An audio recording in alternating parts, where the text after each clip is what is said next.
Hello, I'm Cody, and welcome to Session 4 of this Pillars of Eternity 2 turn-based Triple Crown attempt. Last time, we talked with the governor of Mage, got our ship repaired and back into the ocean, hired on a crew, and had the cipher Seraphim join our group. Much of that was done twice due to a crash uh, of my computer and the game not having any autosaves. Continues to surprise me. Hopefully we don't get any further crashes, who knows? When I first started recording Pillars of Eternity 1, I was very worried about crashes, as my computer has been randomly crashing for about a year now, but it had gone 2 months now without a crash, so I'd hoped maybe they were in the past and some random Windows update had fixed them. Apparently not.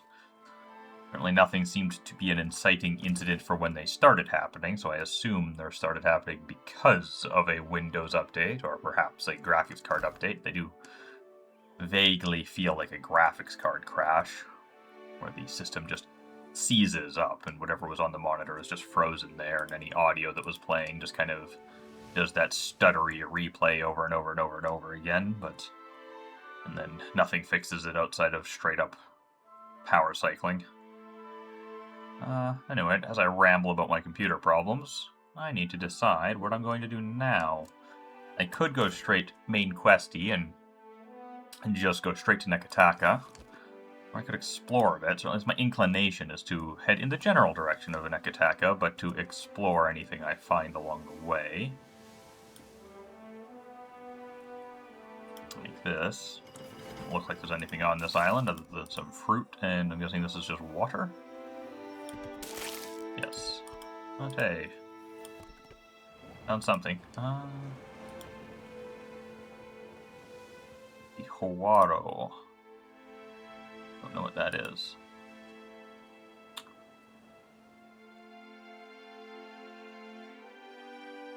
Part of me is afraid of just investigating random things because they might kill me, but... They're sailing past a reef when Rumdum Rigier shouts out, pointing to port. There lists a ship, straddled in the middle, perched on a narrow shoal. It tips and rolls with the passing waves. Hanging from its mast is a blue flag showing an image of a crescent moon sinking beneath the waves. Your crew gathers around, murmuring in low, excited voices. Vanisi rushes to the railing. Captain, that's a gift-bearer ship. No telling what sorts of treasures it's got. Emma snorts. Gift-bearers carry sentimental junk, worthless stuff. No, that's a smuggler's ship. It's a classic disguise.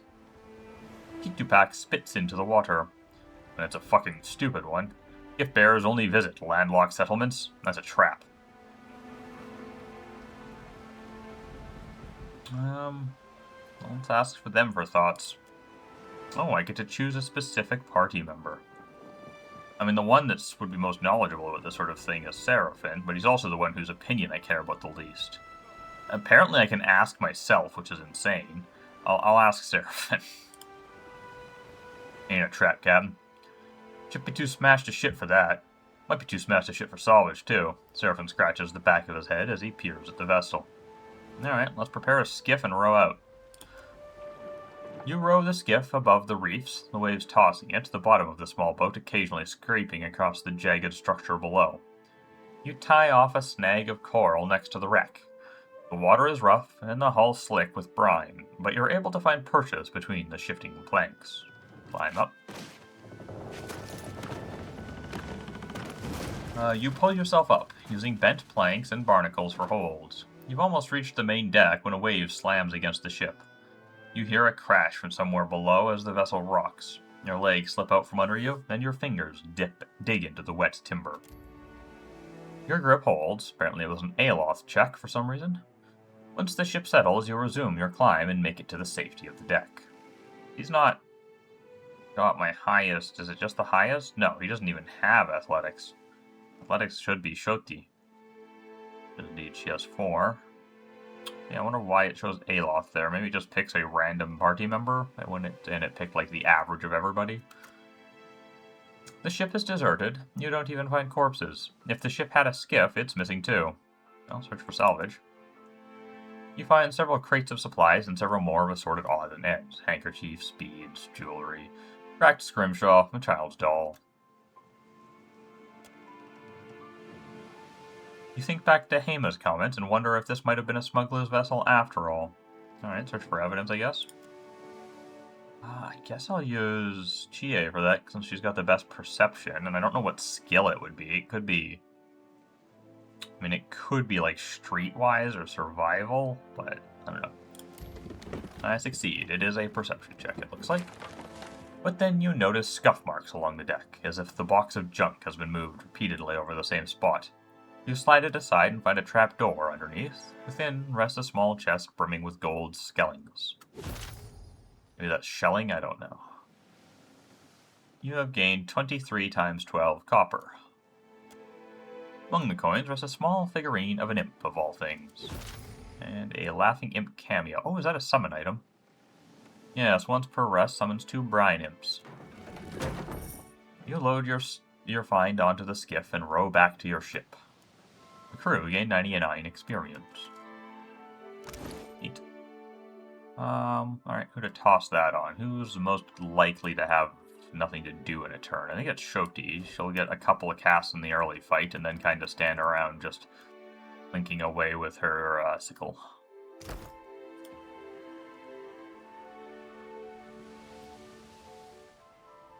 Nope. Apparently I've hit a cutscene trigger. The ring of a bell comes to you on a cold wind. The ring comes again and again, until soon the air is full with the sound of 1,000 bells ringing all at once. You are alone. And then, you are not.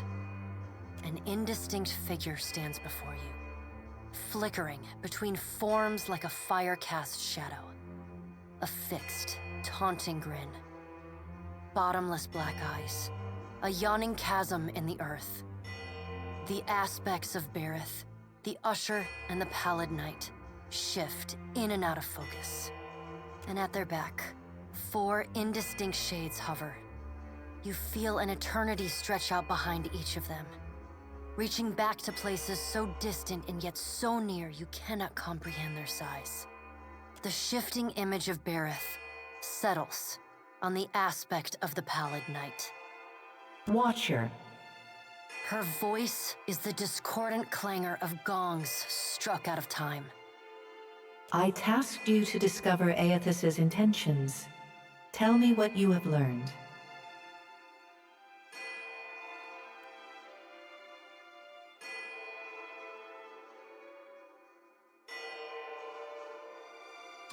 He's stomping around the Deadfire, yanking up souls like a giant Adra soul magnet. The Pallid Knight knits her brows.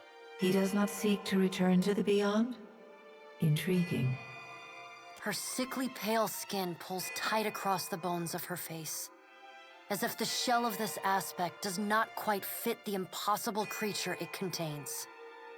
The figure nearest Berith dissolves and reforms in the image of a thin-lipped, ancient crone whose face has felt the melting kiss of fire. The goddess Wodica strides forward. Does Aethys frighten you, Berith? He should. Magran subdued Aethys's influence once before, and yet he returned.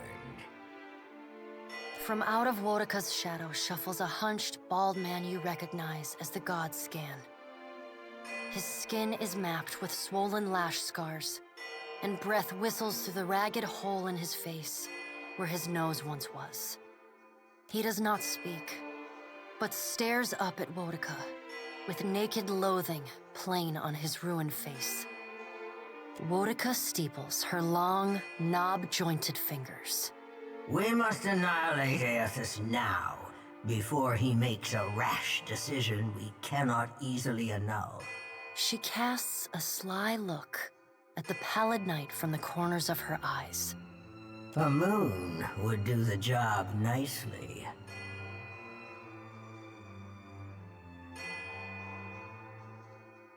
Does she mean crashing a moon down onto the planet?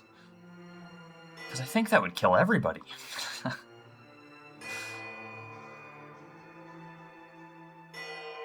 You would destroy Era for what? Spite?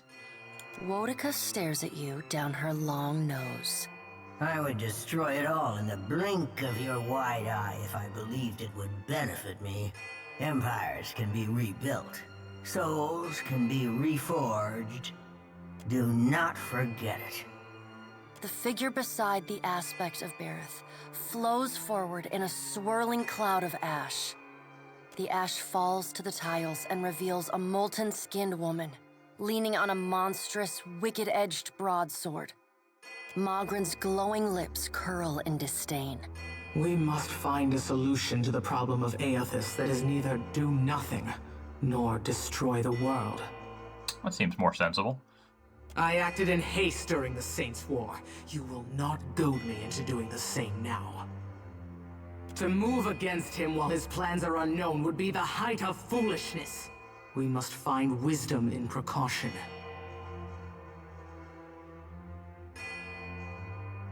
I'm just not going to say anything here yet. Another of the silent figures steps forward, and the warm, golden light of a summer's afternoon spills across your face. Let's all take a deep, calming breath. Perhaps cooler heads will prevail. Behind Helia's words, you hear the soft coo of doves. Aethys has been separated from us for too long. Isn't it possible he intends only to gather enough souls to reclaim his realm in the beyond? He should be welcomed. You look up then into avian eyes. Through them, you see clouds of starlings converge and divide. And I see no reason to speculate that he's going to betray anyone. I kind of wish I could point out, like, the last thing he told me was that he was going to do something beautiful, because they might have insight to interpret that and know what it means that I do not.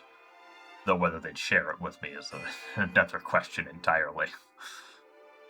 Scan shuffles forward. Yes, yes. We should welcome Aethys' return to the fold. His gratitude we can leverage to cajole him into divulging his plot. Then, when he believes himself to be in our good graces, we do as Woedica suggests, and crush him into the earth. Scan pauses, inspecting you. Ah, and here is the Watcher who killed Lord Harren, the man who tormented his dear niece, Alice. Curious. Kinda surprised that he cares enough about that situation to remember and bring it up. Scan licks the ragged edge of his lipless mouth and grins, then turns to Helia. I did not expect such a deliciously ruthless idea from you, Helia. I am impressed. Helia's feathered crest stands on end. You wretched little creature. Yes, attempting to end Aethys may only make things worse. Your point is well made, little Watcher. If self-evident, Aethys has not been known to possess a vindictive nature. Indeed, he has occasionally been magnanimous to a fault. However, if we push him to the brink of reason, there is no telling what he may do. He is, as ever, unpredictable. Something akin to fondness creeps into her voice. I will again, I think, hold my tongue. The pallid knight gestures for silence. Aethys cannot be killed, but he may be subdued. Yet to do so will take immense power and time. Both stand in his favor. Mogren grits her black glass teeth. That is why we must ascertain his plans before he has the chance to put them into motion. She begins to pace. Her steps leave little trails of fire in her wake. Mogren stops and balls her hands into flaming fists. Even if we manage to destroy his current form, there is the possibility he could return, if he has not already absorbed all of his children. What do you mean by absorbed his children? The pallid knight casts a cold, cutting glare in Mogren's direction. Magran speaks too freely.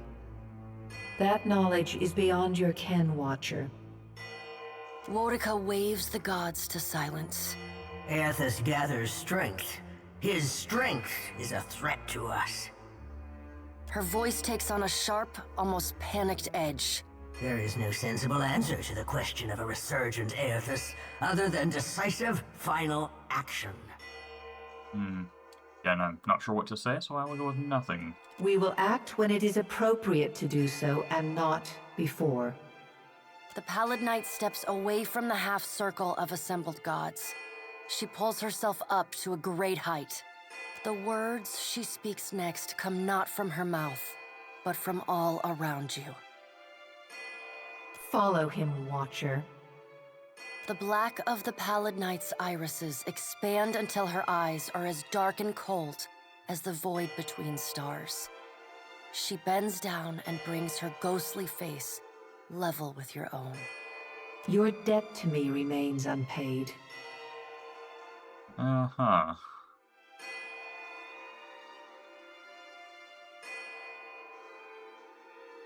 We'll see about that. She stares at you, unblinking. Like a needle drawn to a magnet, you are pulled toward her one compulsory step at a time. You blink open your eyes and find yourself on the floor of your ship's cabin, alone.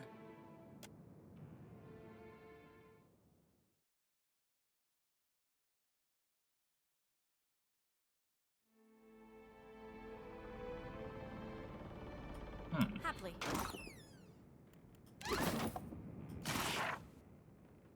Letter from Alfra. Who was Alfra? I remember that name. It was Kalisha's sister. Chie, I hope this letter finds you in good health. It has been many summers now since you first arrived in Gilded Vale. Much has changed in those years for both of us.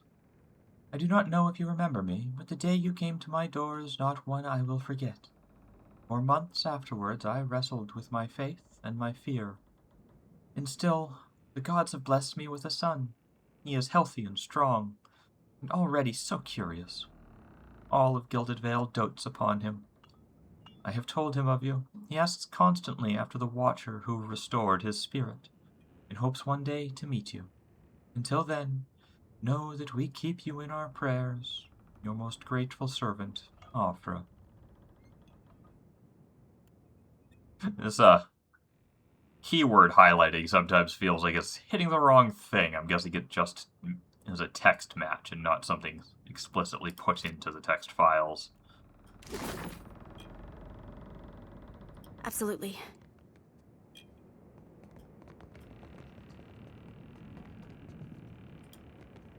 Of course.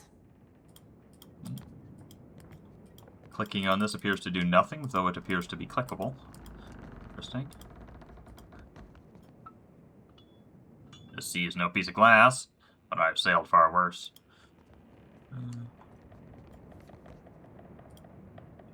What new shores are we setting sail for today? Thank you again for maintaining my story in front of Vanessa and the others. He gives you a grateful smile that fades almost as quickly as it appears. I didn't enjoy deceiving them, but it seemed simpler than the alternative.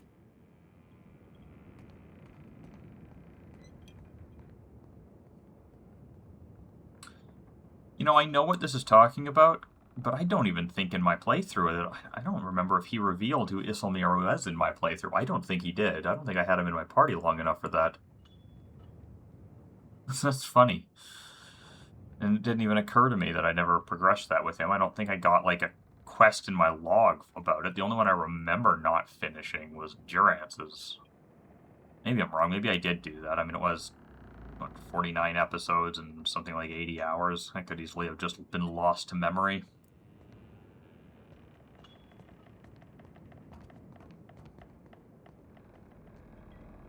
And lonelier. You seem to care for them, but they didn't really know you. I'm reforming one of the most secretive organizations in all of Aora. One with a rather troubled history as far as animancy is concerned. That's not the sort of thing one shares with new friends. He pauses and shifts his shoulders as if working out a kink.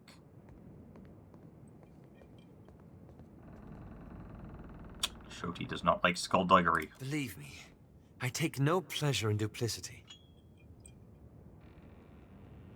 Then what were you doing out there? At your suggestion, I took up Theos's mantle after we parted company. I suggested no such thing.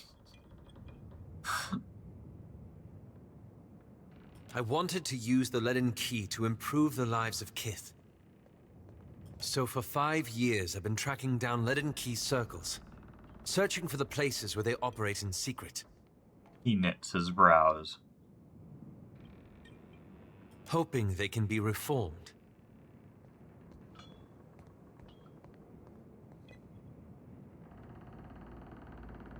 And I kind of do think there's a likely chance that he's wasting his time, and he'd be better off letting the leaden key just disintegrate into clusters or destroy themselves in the power vacuum. Wait, that's what you've been doing? That doesn't sound like a good idea. Yeah, that. He shrinks back and stares at you, eyes narrowed in surprise. Wherever did that come from? 5 years ago, you... He breaks off with this, I think you might have misunderstood something else. Never mind. It's my responsibility. It's just been harder than I anticipated. I don't think I fully understood the weight of the decisions I would have to make. Or the burden of living with them. It was much easier when I only had to follow someone else's lead. My father's, Theos's, yours. He glances at you out of the corner of his eye.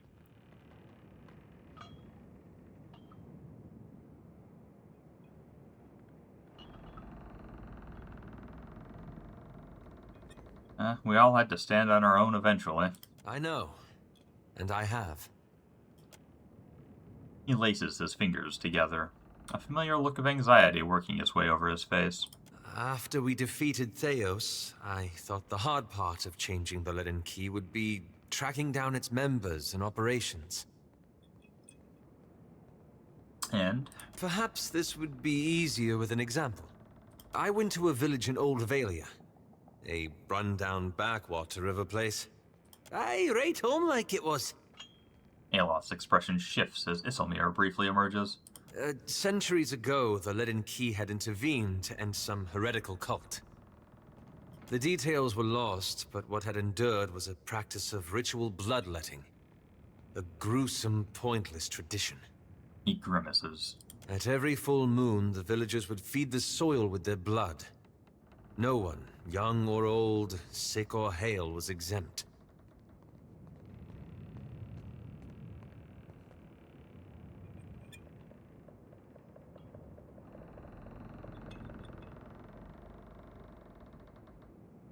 Okay, so what did you do? I thought new leadership might guide them away from this practice.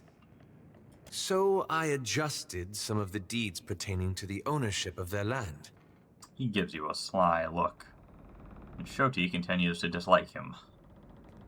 Yes, I assume that means she's disliking him and not getting dislike with me because of the things he's saying. I don't know, it's weird that they include this in expert mode to begin with, but also these comments have always been worded in a way that feels unclear what they're trying to communicate. It just so happened that a nearby Comtessa, a rather prosperous one, had a claim on the village, and the fertile fields around it. And then? The Comtessa annexed the village, as I'd planned. But she did nothing about the bloodletting ritual.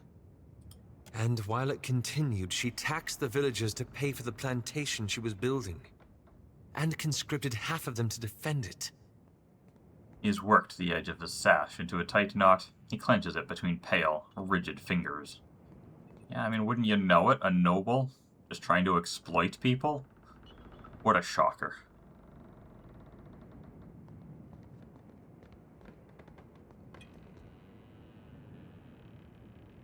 And now you feel responsible, is that it? I had to do something, didn't I? He turns to you with wide, anguished eyes. He pauses again, untwisting the sash at his lap.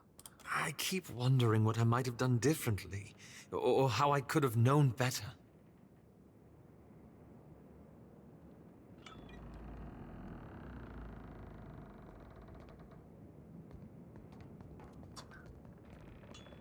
I guess learning from mistakes like this is a good start. I suppose so.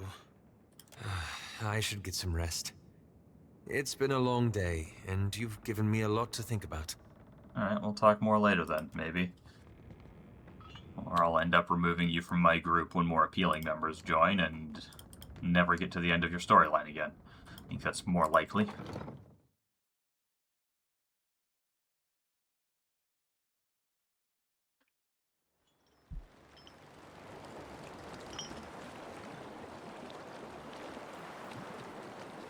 This, oh.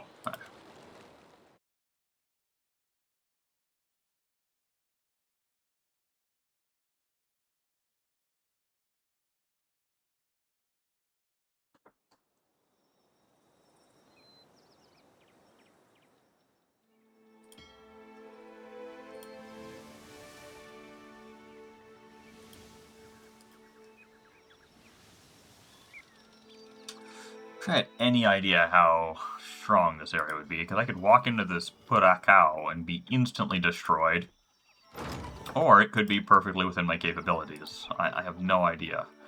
But I'm inclined to do at least a little bit of exploration before heading straight to Nekataka.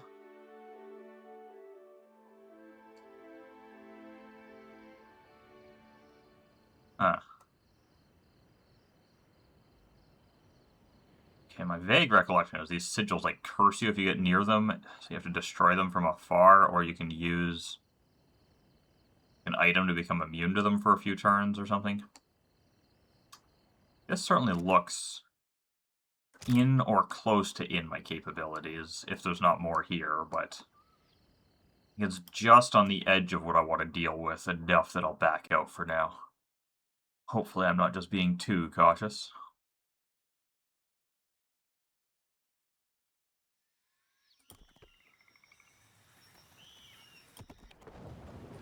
It's only session 4 of this attempt, and I got to 3 in the last one before dying, so it would be nice to get more than 1 session further in before I get myself killed. The water darkens off the starboard bow of your ship, and jagged spurs and spits rise from the waves in the near distance. Raised voices carry from the helm. The Teotara marvel is near here. Every sailor must see it once. Heima's hands are clasped together in urgent entreaty. But Beodul is clenching the wheel with white-knuckled determination. I don't care if it's Andra's salty bosom. We're not sailing through a reef. Beodul notices you and relaxes. Captain, help me talk some sense into Heima. Heima gapes at you both. And miss our chance? Sailors will wait weeks for weather and seas this smooth. If you ever wanted to see the Teotara marvel, this is the time. Some of the other crew have gathered to listen, a hopeful shine in their eyes. Okay. Ask little Lucia. Do you have charts to guide us through the reef? Little Lucia nods half-heartedly. They're patchy, but they'll do, assuming Beodul can get us through. Beodul scowls at little Lucia. Okay, Rum-Dum Regear, what's the condition of our hull? It's in good repair, Captain. I wouldn't sail through a reef myself, but if there's good time to try, this is it. I know that is nothing at all like his voice, but I both don't remember his voice and can't really mimic other people's. I can barely do a voice to begin with. Alright. I see no reason not to try it. Why bother asking when I can see it firsthand? Take us into the reef. The dead coral juts from the surface, grasping above like the legs of a spider, and the wind whistles as it passes across the jagged structures. Below the water, schools of fish flash among the brilliant reefs. Oops. Beodul attempts to guide the ship through the reef, but with a shudder that rattles your bones, the vessel scrapes against the reef. The sound of tearing wood echoes across the deck, and hands scatter, descending into the hold to locate and repair any damage before it spoils the stores. Now Beodul gained some experience. Hull took some damage. The variegated shallows give way to blue depths. An enormous sinkhole opens up around you, yawning wide enough to swallow a fleet. Theodul sighs with relief as Hema searches the horizon for any sign of the mythical marvel. The Defiant sails on. Well, we gained some morale and crew experience. I don't know what the difference between 99 experience and 1 sailor experience is, but whatever. Let's see if anything in here makes it obvious. I have sailor experience 11, 10, 5, 10, 6, 11. But that's not crew experience. I don't know what the difference is. It's not clear at all. Oh. Oh, I had picked other colors before the crash. What did I do? I think it's red. I'll say white. And like yellow and black, I think. Not that it matters. Barely noticeable, and this is as far as you can zoom in, indeed. Max out, max in. Really reeks of, like, why even have zoom options when the difference is so tiny?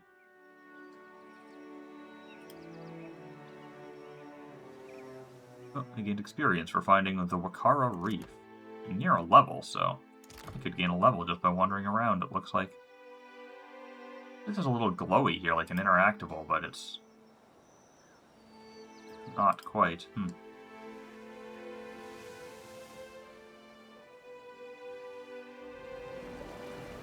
The sea here is vast and as smooth as cyan glass. Jumping up and down, Hema shouts and points to port at the pale pillar of luminous Asia rising from beneath the surface of the water. Theodul takes you closer. Much of the stone is encrusted with coral, but the visible portions coil above the water in long, looping spirals. Adria normally grows in large pillars, but this formation looks almost like 7 tentacles of some terrible sea monster grasping for the sky. Benizi whistles low. So old. Had to be Englithans. And we gain some morale. Eld Ingram scoffs. Even they couldn't do that. That's Andra's slow, steady work. Neandra catches the sunlight, gleaming as if a glow from within. Indeed, it's hard to tell whether the Adra's strange contours have been shaped by slow wear of the sea or distorted by it, and something about the ambiguity makes the vision all the more extraordinary. The rest of the crew chimes in, debating the wonder's meaning and origins in low, odd voices.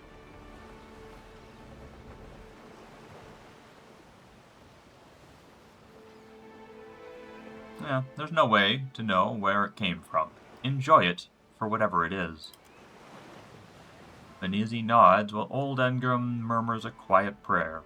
The remainder of the crew nod and return to their duties. Seraphin is happy for the passion, as is Shoti. I would have half thought she'd be unhappy with me for not crediting the gods, since she likes religious stuff. Theodul sails past the Adra, maintaining a safe distance. Hema and Eldengram move on to the aft castle, eyes locked on the Tiotara marble until it disappears below the horizon. And got another 99 crew experience and 1 sailor experience. And again, I have no idea what it is. I don't know if I want to bother popping into this Taihei when I've already been chased off to put a cow, and there's a plausible argument that the further you get from the direct path between Port Mage and Nekataka, the higher level things are likely to be. That's just kind of game design.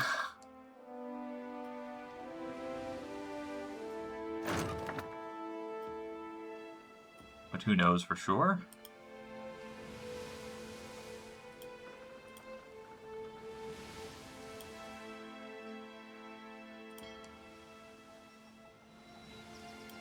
Check this place out.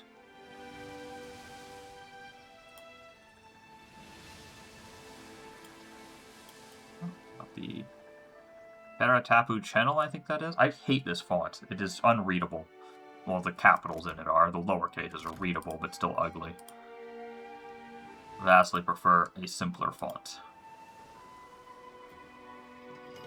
Okay, let's explore this island here. Helen Gorge. I don't know how much of it, but I'll check that Helen Gorge out and see I feel like I need to run away.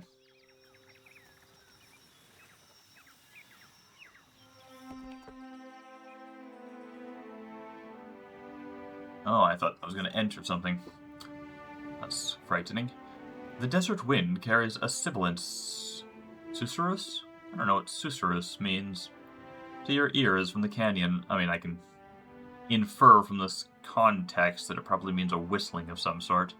The desert wind carries a sibilant susurrus to your ears from the canyon ahead. Punctuated by cracks and pops, it reminds you of eggs on a hot pan or a fire in a dry brush. The low growl that accompanies it, however, raises the hair on the back of your neck. I'll listen carefully. The sound resolves into a rhythmic chittering, slowly and cyclically arising and falling. It sounds like a chorus of voices. Inhuman voices. Yeah, but like what? Like, because if it's like Zorips, then I'm probably not concerned. Whereas if it's, I don't know, a dragon, I don't want to go forward. I guess we'll search the presence for other minds. Seraphine's eyes slide closed and breathing slows. You feel the faint tingle of the Cypher's abilities probing the edge of your own soul before returning outwards. Aye, Cap. Got twixt 3 and 5 minds ahead.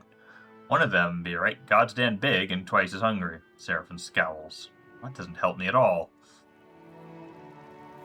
So 3 to 5 with one big one. That could be like a Drake and 4 Zorips. Can't run away from everything. Let's continue cautiously forward. You carefully enter the desert canyon, keeping to the shade cast by the tall, standing stones. Ahead of you, a group of Zorips chant, hopping back and forth on skinny legs, shaking their spears nested between them rises the black, leathery form of a drake. The creature's wings rise above it, as it tears at the corpse of a boar at its feet. Continue watching? With a mighty twist of its muscular neck, the drake tears the boar in half, and rises up on its legs, lifting its head, and swallows the back half of the boar whole. The lump of the animal visibly travels down the reptile's throat. One of the Zorips hops forward. It tears its feathered headdress from its head and tosses it aside. It drops its staff a moment later and spreads its arms before the drake. The large beast peers down at the Zorip, then, with a flash of movement, eats the small wilder in a single bite. The other Zorips cheer, banging their spears against their shields. Well, that's insane. Alright, sneak closer. You move quietly from stone to stone, entering the canyon without drawing the creature's attention.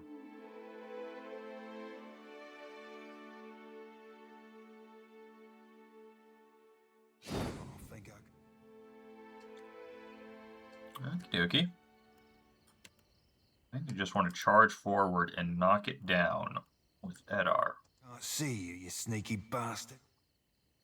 The game has rearranged my party, so my formation's all screwy. Missed. Good job, Edar. Ah, shoot.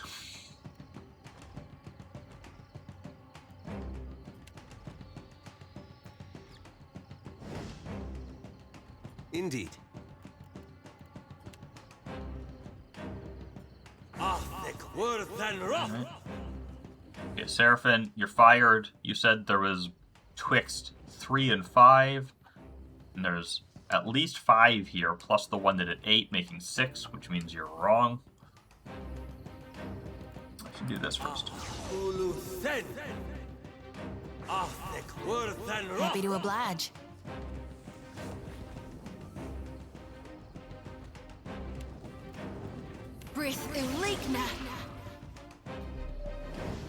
Ahoy. So you could do Vacant and Confused, or just damage. I never even looked at his weapons. He's got a blunderbuss and an axe, or a pair of pistols. And currently he's got... I should have looked at his weapons. I don't like how he's equipped. Oh well. Not worth wasting a turn on, most like.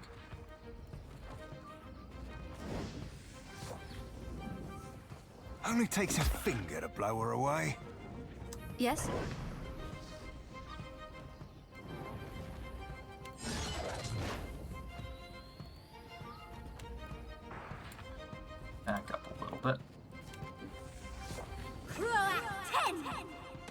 This is futile! Wow, that was pathetic. I wonder if the skirmishers cause paralysis on hit, like they did in the first game.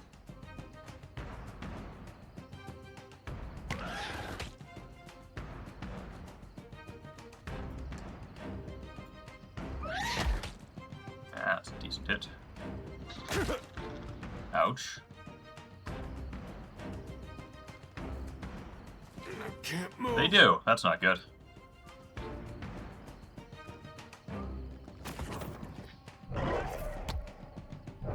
Hmm?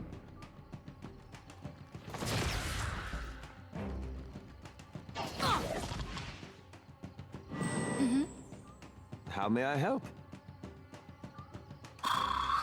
Blinding this huge cluster of them, ideally? Yes? That's a good chunk of damage, at least.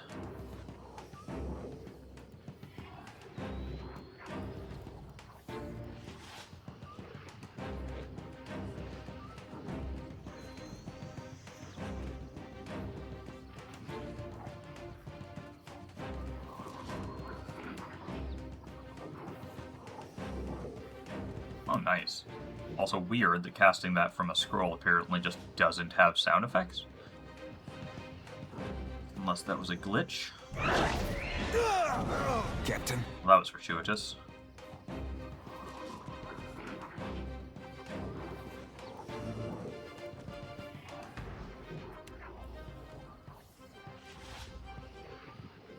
Oh, there's a lot of skirmishers. That's me too, man. Apparently they all get robust when you hit them with a mental effect or something. Oof.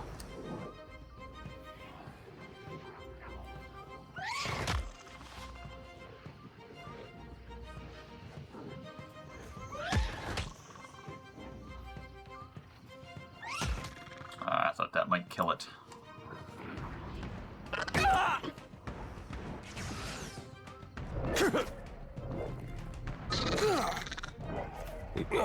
No rush. Yeah? But if you have any antidotes handy, I'd be much obliged.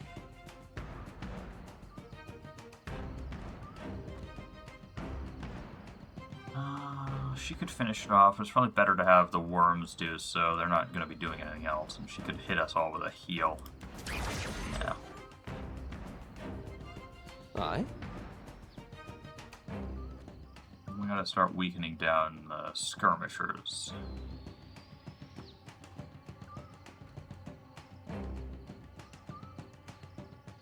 That one is not blinded, so it makes the... Oh my god. Why does that spell suck so much? Oh, the projectiles go off with level, so that's kind of nice, but oof. Needs some penetration. What is its penetration? Does it just not have penetration? Initiative, range, projectile... Oh, penetrate. 7.5, yeah. Need to get that up somehow. Captain.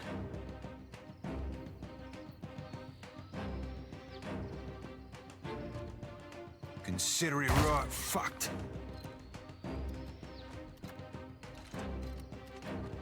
Right, this should kill the priest, right? Yeah.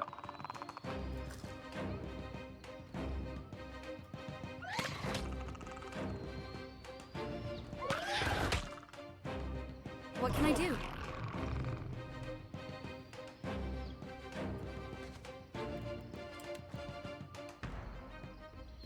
Nothing I can do. That's a nice chunk of damage.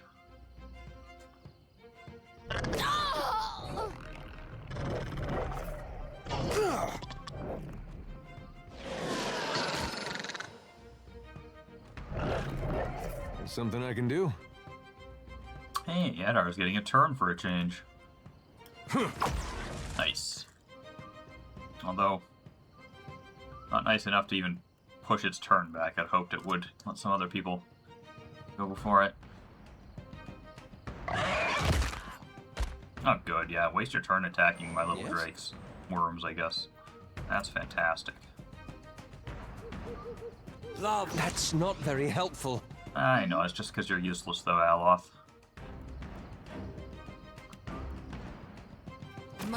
Ixie Honor. That was a lot of damage.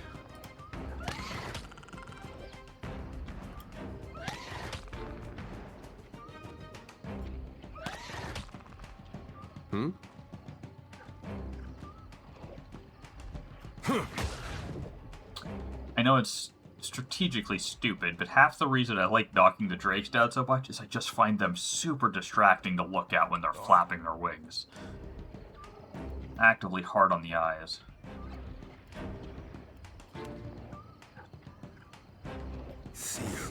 Me too. What can I do? Nice. What's this? Call upon the souls of those that have agreed to follow you. Their presence distracts all foes in the area. I must have got that from that discussion with the gods? Or maybe it happened when I went into the pillar and talked to Aethys and I just didn't notice. As you wish. Nice. God damn it, blast. Yeah. Now, he does more damage with his regular bow attack, even on a graze, than he does with him. I want me to let his wider missiles to be better, because I like the spell. I like firing multiple projectiles like that, but boy, it just seems bad. Be blowing a man down. Happy to oblige. Right, what else we got here? Unarmed. Young Drake's getting quite low. Maybe she can pop it off with the harvest. Nice.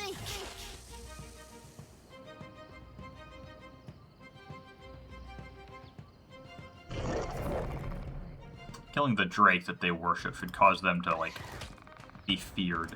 That would be nice. What do you need?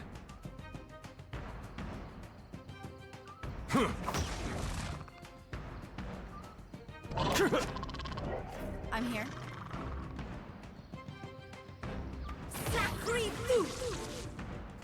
Oh, I'd be a rare tick from feeding the fishes. No mercy!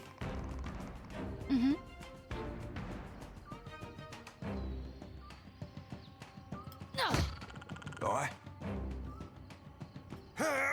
Another tack, Cap.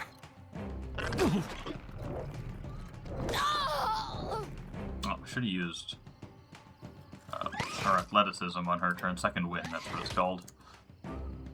And on Seraphins, if he has it. There's something I can do. Playing poorly, but doesn't look like it's going to matter.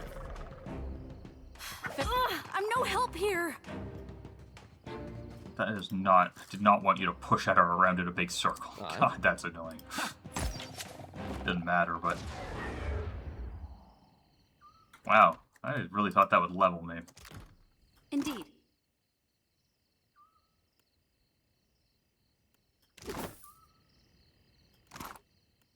No, the bestiary experience, I guess, is divided. Yeah, only actually getting 62 per for that, and 20 for that. I don't know what I got for the Drake. I would have assumed the Drake is decent. But I guess that was the second Drake I've fought. It might be less.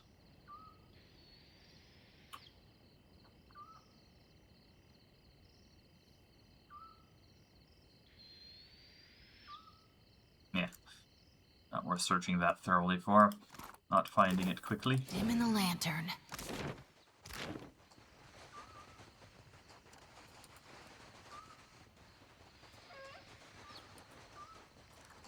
Alright, I keep forgetting I don't need to stealth in order to have my searching work in this one like you do in the first game.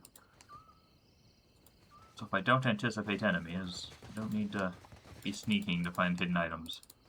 Doesn't look like there are any hidden items here though, so... But maybe. There's a plant up here, I wonder if it's a lootable one. I doubt it.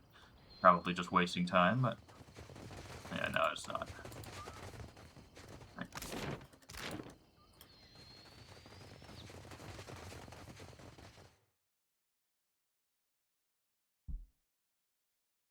Oh. Need to look at Seraphin's inventory. Look at Seraphin's inventory and think about his weaponry. Okay. One-handed hand mortar blunderbuss. Inaccurate, but it's fine. Base attacks deal a burst of pierce or slash in a small AoE. That did seem to not hit allies, which is interesting.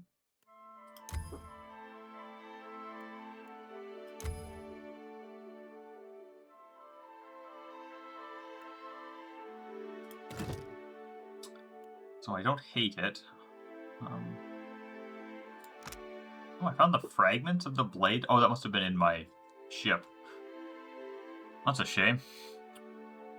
Maneha should still have this, but I guess not.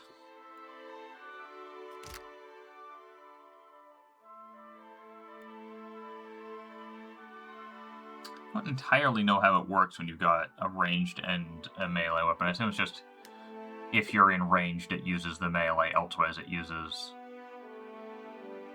the ranged weapon. But I mean, when it comes to a blunderbuss like this, range shouldn't matter much. It doesn't have the penalty for being close to things. I think I just get rid of the ag. I think I'd rather have him be firing regardless of his range.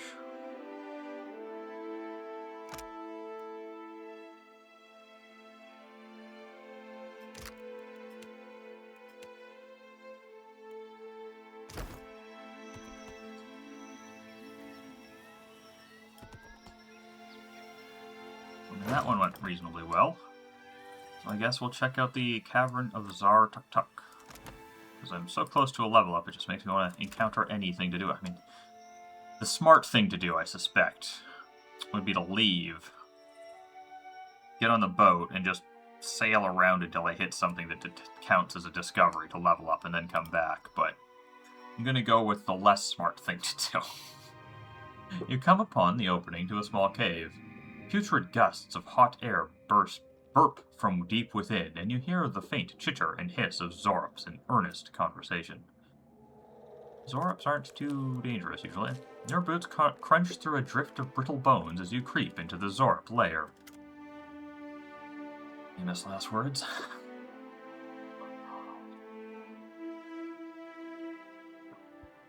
I take comfort in that while it's taken a while to get here, I feel like I'm still early enough in the game that if I die, and an heavy bullet, Cap.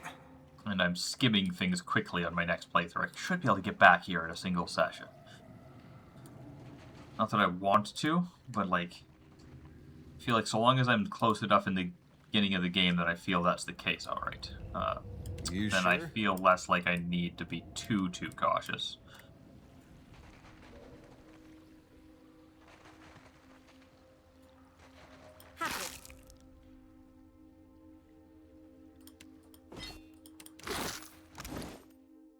What is this again?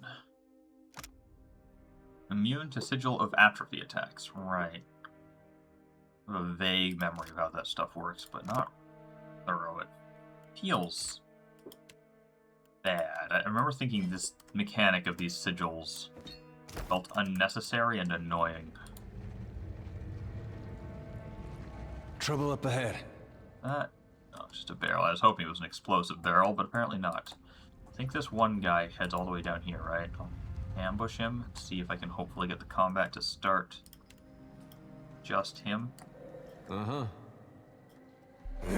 Something I can do. Excellent. I cannot whack him any harder. What can I do you for? Never any pen.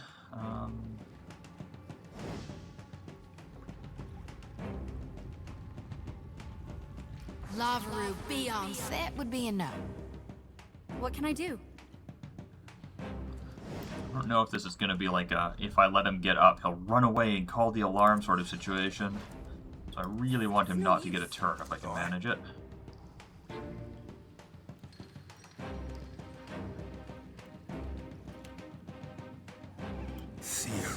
Me too. I'm good and stuck. Something looks like we're fine.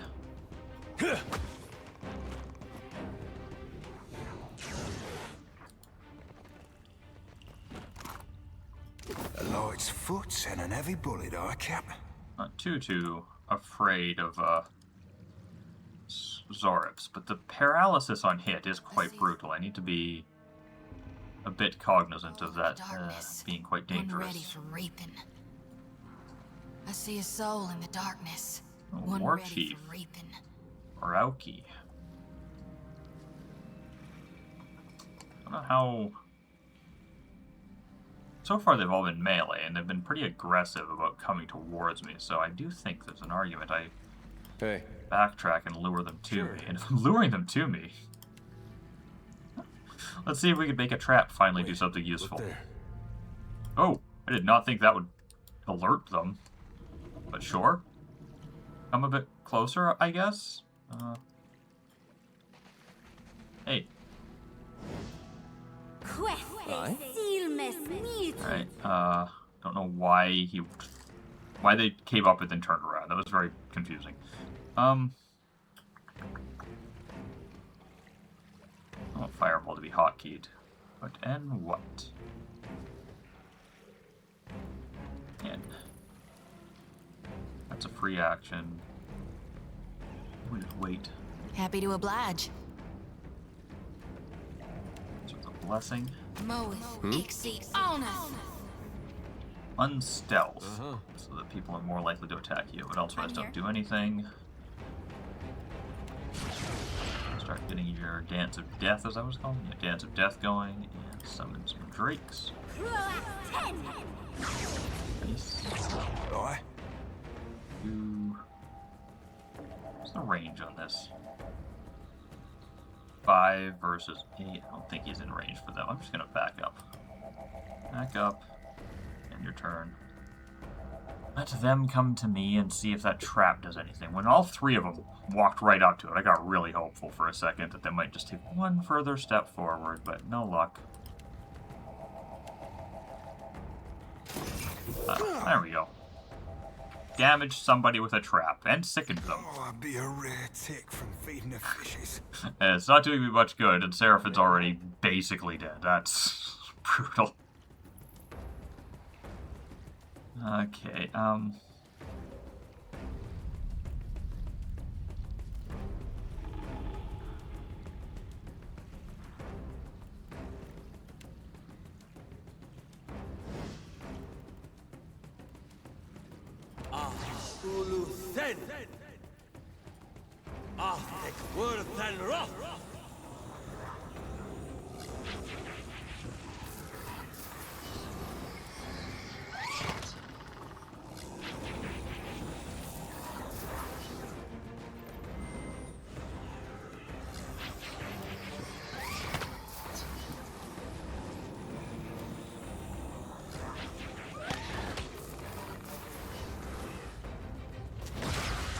What for, Cap?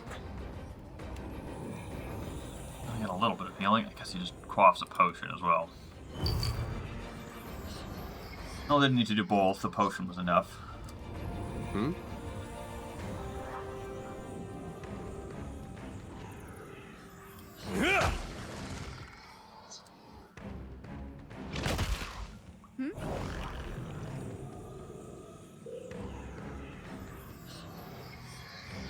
Yes.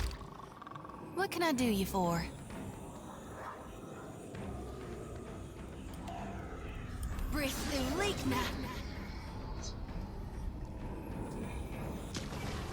Oh, that's a bigger AoE than I'd expected, which is good.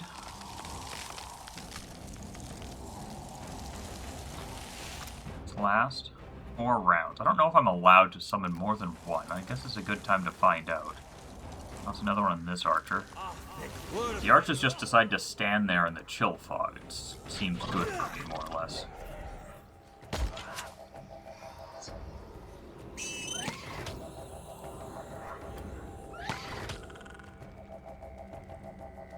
Oh, there's a sigil of atrophy up there. That's not very helpful. Looks like both of the chill fogs are still Happy going. to oblige.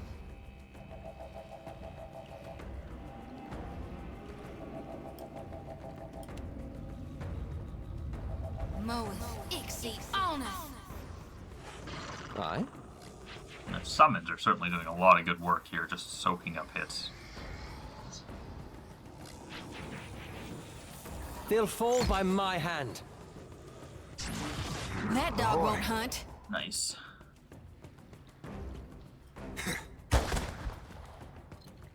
Nearly useless.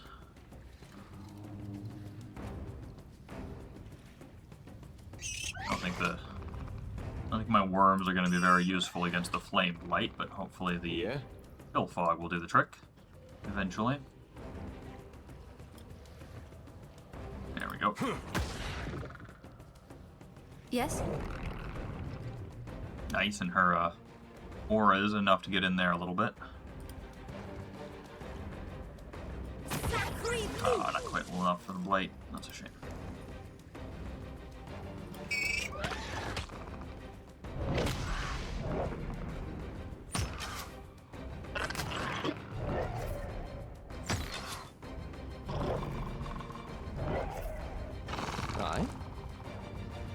I'm not sure liberating shackles is an intelligent thing for this guy to be wasting his turn on. I shall deal with this one. Happy to oblige. Lavru beyond seek.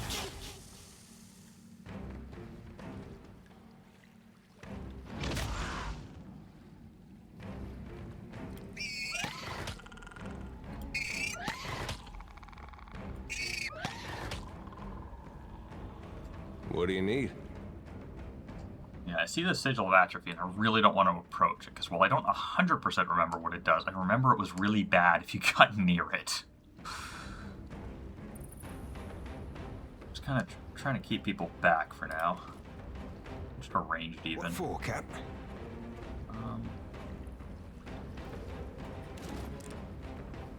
What can I do?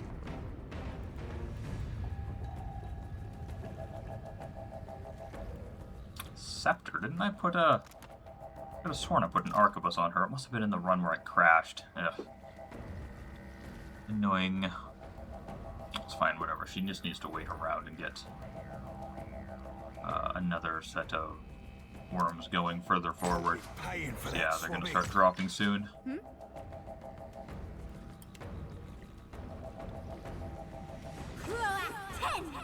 Aye. Aye, aye, Captain. Something I can do?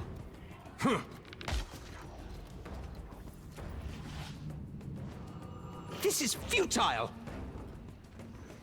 Yeah, that's it! Happy to oblige.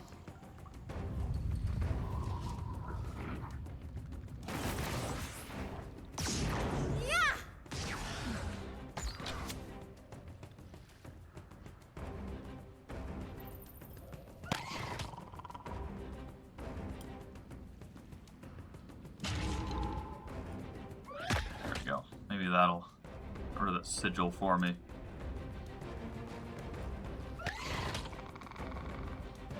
What can I do you for? Not quite. Just wait again. What can I do? Aim. There's... Aye. Nice. These uns are in for a walloping!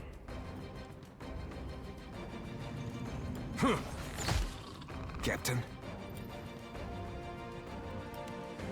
Seer must me too, man.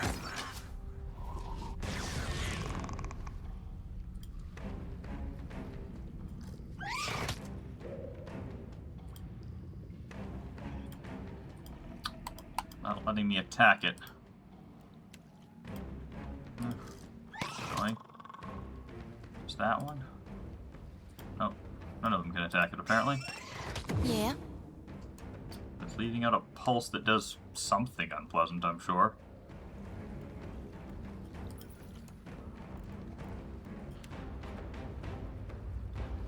Moeth. Yes? Ixie honor.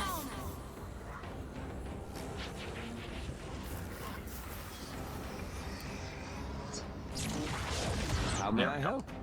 Alright. No mercy! Hey.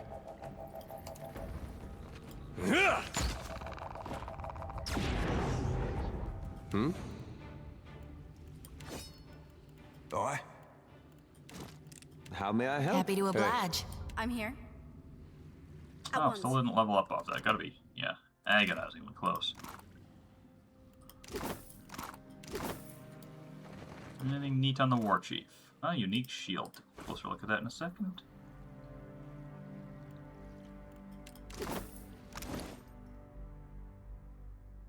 Small shield, it's fine. Additional effects. +5 defenses against fire, and +10 to defenses against gaze.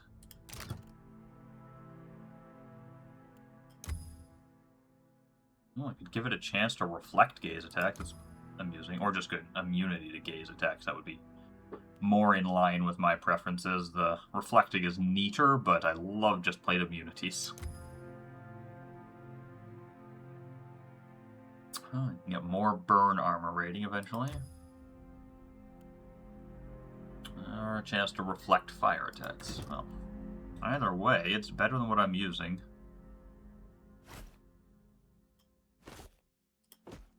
Anybody else using a small shield? You're using a medium shield, right? Yeah. You're using your lantern. I mean, you might as well use a small shield if you ever go into melee, which you don't really, but... Oh. Oh. I guess for now we'll do this as well, but I do want to get an arquebus for her ranged option. We need Mother Sharprock over here.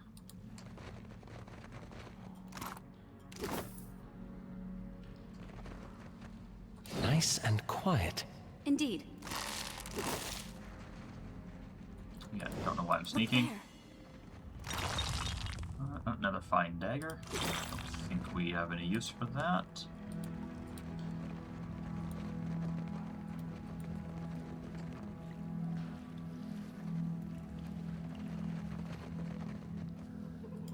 Yeah, there's a walloping. I don't know why they make you do that to loot some of these. Kind of annoying.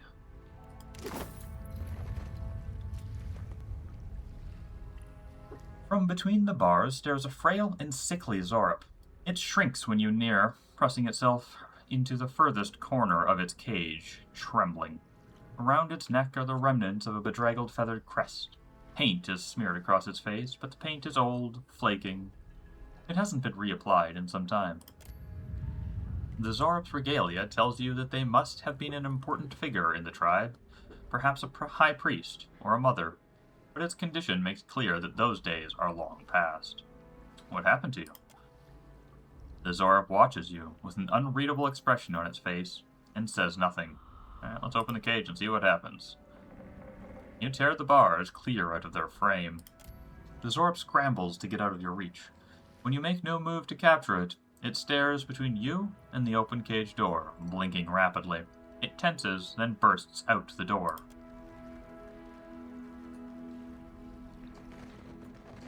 And then runs over there. Can I talk? The Zorup watches you intently. Who locked you up? The Zorup scuttles behind you and grabs hold of your leg. It points across the cave to the corpse of a large, well-adorned Zorup, one of their champions, and scowls. I didn't realize it was following me, but why are you following me? The Zorup tilts its head slowly and blinks. It narrows its eyes like it can't quite figure out what you mean. It glances back at the cave you freed it from, and then stares at you expectantly. Do you always follow your leader around? The Zorup clings tightly to your leg and refuses to let go. You want to come with me? The Zorup... it stares up at you, unblinking, and finally releases your leg. When you make no move to chase it away, it hops up and down excitedly.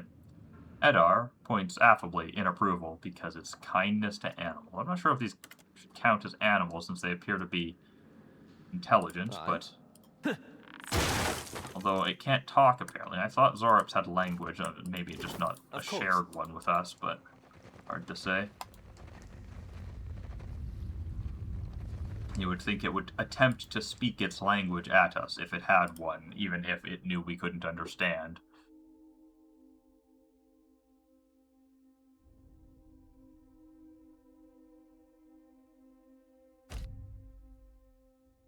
Island name? I don't know.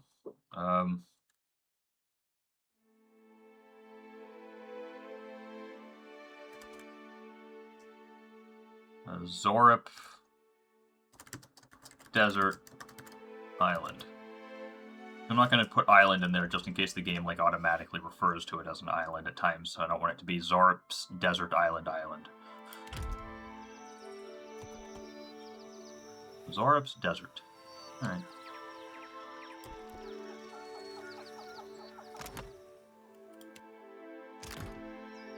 That, yeah, she's a sailor. She's a good cook and a good deckhand. We don't really have more slots for that. Our cook is seasoned. Now, one of our deckhands is only mediocre. Same skill as her, but with slightly more experience.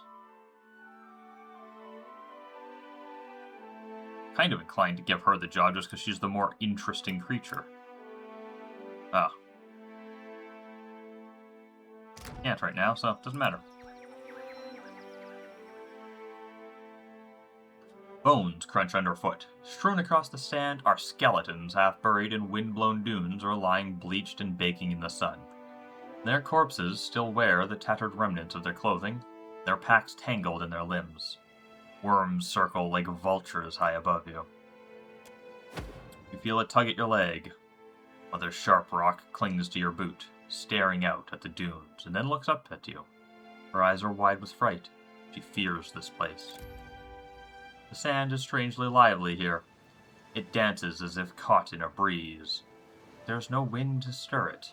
Several piles of grit rise above the dunes in suspiciously orderly mounds. Part of me wants to run away.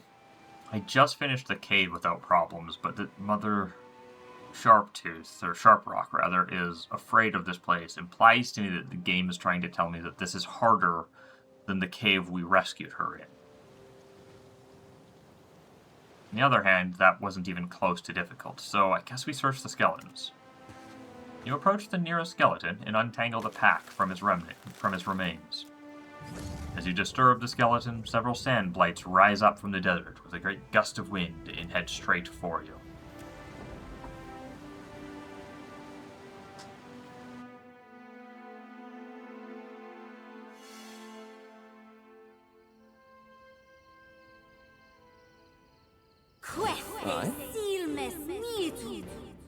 This could be a difficult fight, or it could be very easy. I don't know for sure.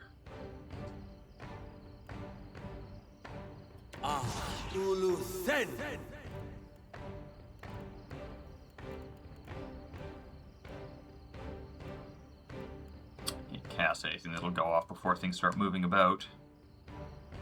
Just pass? Mm-hmm. Accuracy buff going?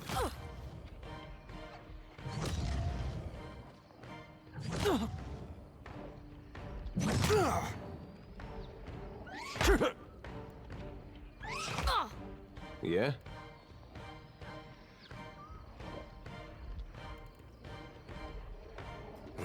Need something stronger. That is satisfying. I don't know if I need my worms for this. Might be faster to just start blasting lightning.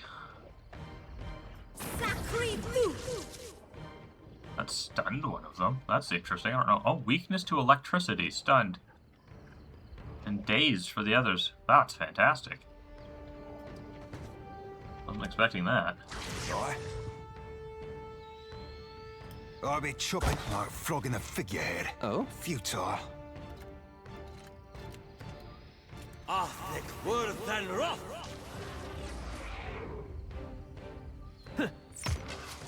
Yeah.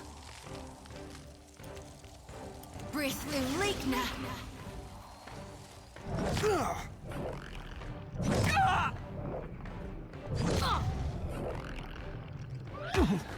Hmm? I'm on it. Aye. What can I do?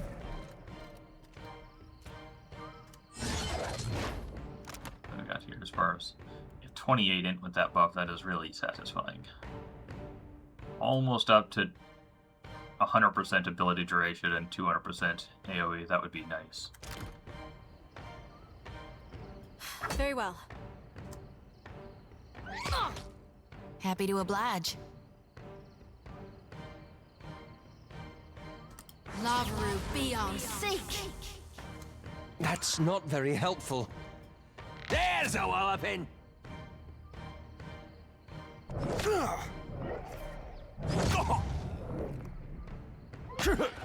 What for, Cap?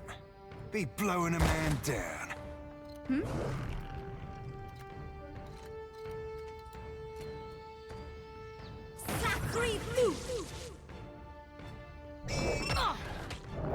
Hmm?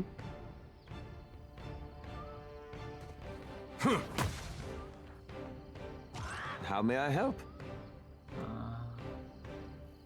They'll fall by my hand. Happy to oblige.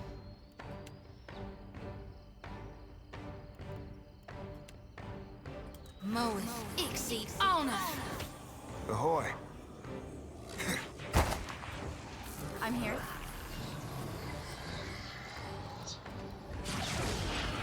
As you wish. Yeah!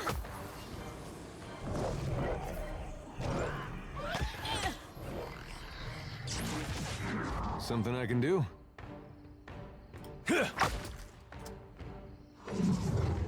Yes? Don't know what that mirage did, but give it concentration. I don't think that really matters. Let's hire it out! Happy to oblige.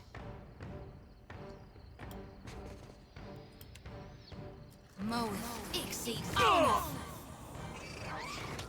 What for, Cap? Sirmas me tomb.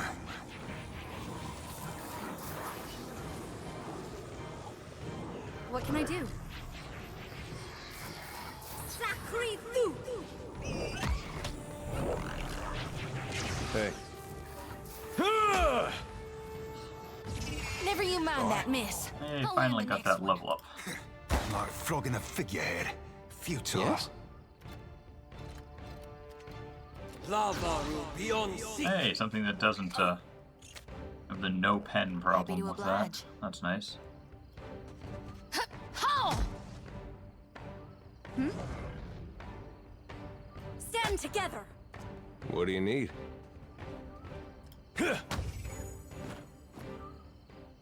What? Not all of us are leveled up, but most of us. Grants lesser lay on hands. Oh, we already have one of those on Edar. Could probably find that. Find a slot for somebody else for that. Aloth, very likely. Right, pistol. Dagger and a tiny bit of copper. Those ones have nothing.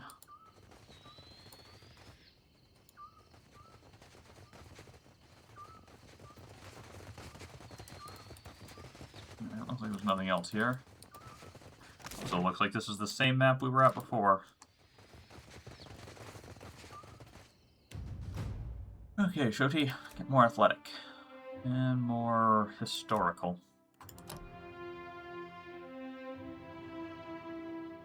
Wait, actually.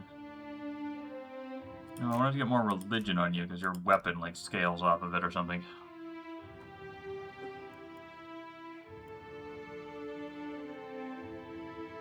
And I still am not sure what I want for her level 3 spells. The Prayer of the Spirit is nice, but only likely to cast that once per fight, so if she gets more level 3 spells per day, I should get something else. Where? Raises to hits. I mean, that's good. 2.5 radius, but I mean, it's not much better than Blessing, and really feels like I only need one. It's got more duration as well, which is nice. 5 rounds versus 3, was it? I mean, Aware is just better. It also has the graze to hits, but don't you know, might be better just to grab some durability out of her. So love the idea of consecrated ground, but between how long it takes to cast and only lasts 3 rounds. I can't remember that lasting like 8 rounds or something in the first game. Grab the Dire Blessing.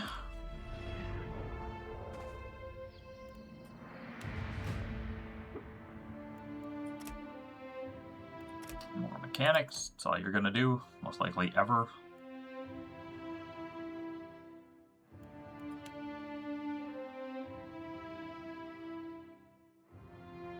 I wanted to get either one of Smoke Veil or Escape, but I've already forgotten which.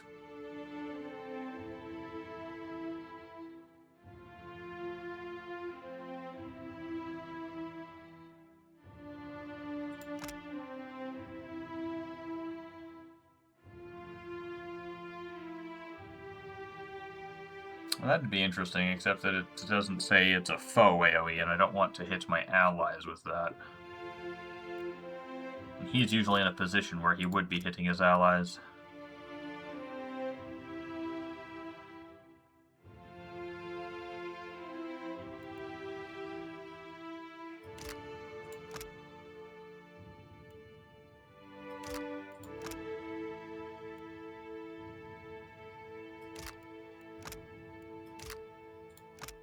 Okay, yeah, it's definitely this, because this is a free action, whereas the Smoke Veil is a standard action. So we'll go with Get Escape, so that we'll have the option eventually.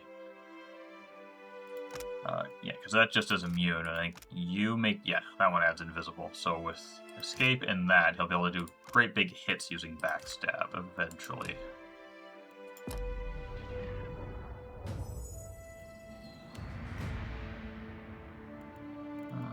Got a little bit more diplomacy, why not?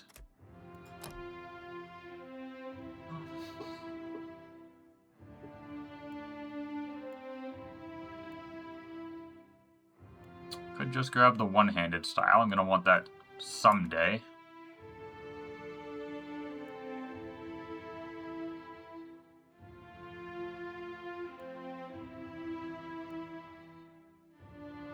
Kind of want long stride as well, though. Or extremely low dexterity. And I haven't needed to do a lot of weird positioning stuff yet, but like it can definitely happen in fights, or I might even just need to run away. I do remember that in this game, if you run away from a fight and like stay long enough outside of the range of the enemies, sometimes combat will end. Every time I tried that in the first game, it did not work, but I know I remember it working in this game sometimes, so it's tempting to make sure I have some ability to have stride. And with that now, she should have more stride than somebody with neutral dexterity, even with her terrible dexterity.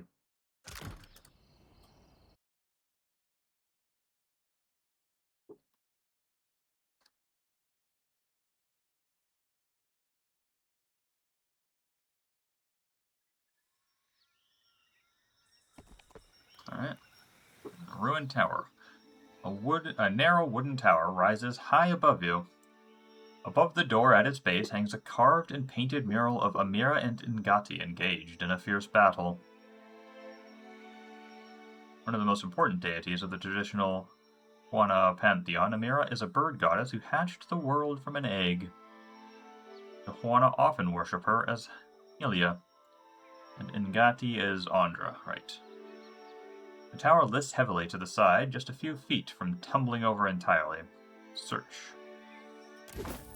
We find a rope and grappling hook. Search. River reed, which is just crafting garbage, and then nothing else. Wow.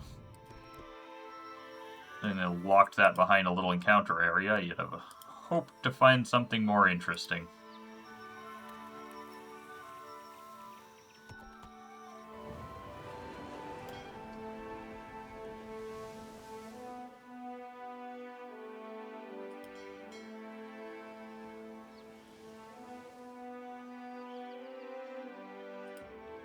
Oathbinder's Sanctum sounds like a straight-up dungeon. I don't know that I want to do a whole dungeon right now. Maybe I go back down to that Purakao. It just had a drake and some Zoreps, but it was a named drake, which makes me worried. On the other hand, it would be like the perfect amount of time for the rest of this session would be one decently big-ish fight. Take 10-15 minutes. This is probably a terrible idea. This is a merchant. Oh, I'm being attacked. By Beggar Weefroth, who's a 3rd level barbarian. Now, it seems unwise for them to attack me when I'm at 6th level.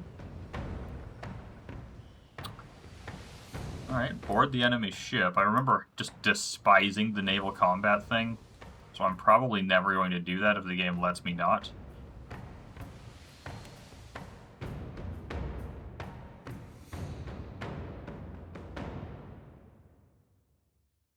It's like... It's worse than the Skies of Arcadia ship fights. Those were terrible. Oh, my Fierce Captain thingamajiggy is acting here. I wonder if this only works on ship fights, since this is the first place I've seen it. Oh, and my crew's running forward. I don't like that. They're gonna get themselves killed, and then I have to buy new ones.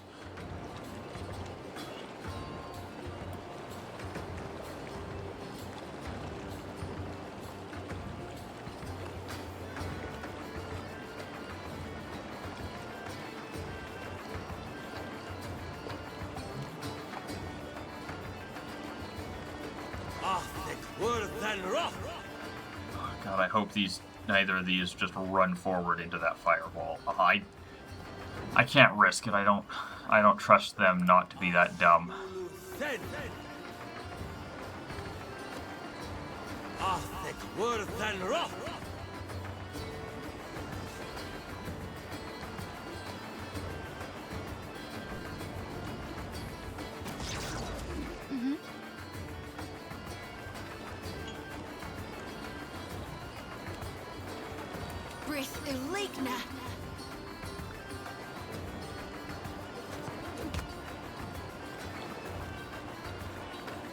What do you need?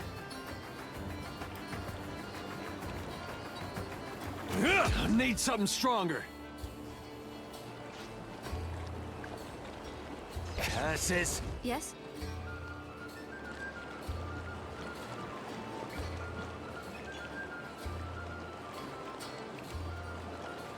Oh, that's not going to go off for ages. I think she's almost certainly going to get her concentration broke if I try that, so let's do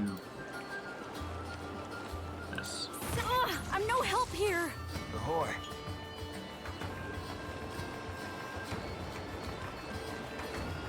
Fare thee well, Coke Swabber. What's this one do?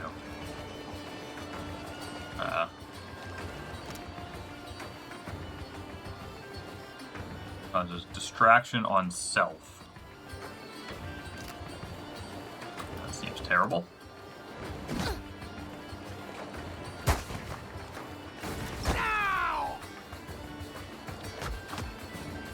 Well, that's not good. He's already dead. Pretty close to it. He will be if that attacks, yep. Oh, it says he gains a wound. I guess they can survive this. That's good.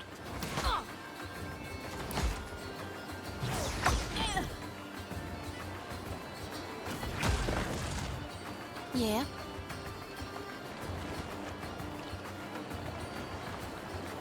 Surprised she still only gets 1/3 level spell. I thought for sure she would have gone up to second when she learned to third.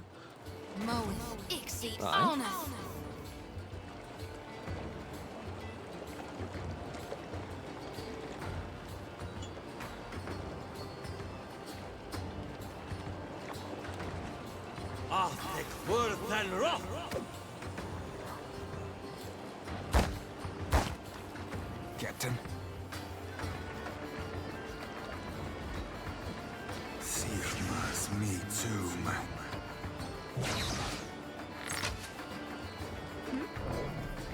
There we go. Some good damage just for her getting a turn. Always satisfying. Yes. This is futile! Excellent. Didn't hit the shield master. Was it Dahlia? Dahlia.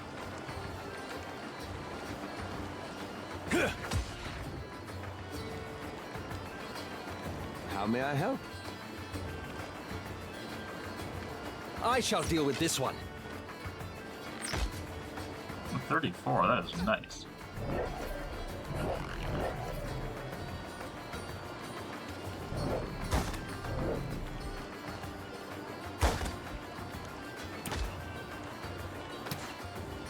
Nope.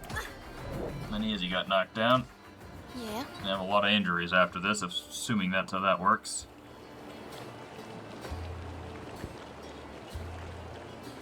I don't know why he's not engaging her, but sure.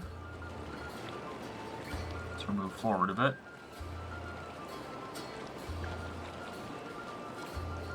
Lavru, be on sync.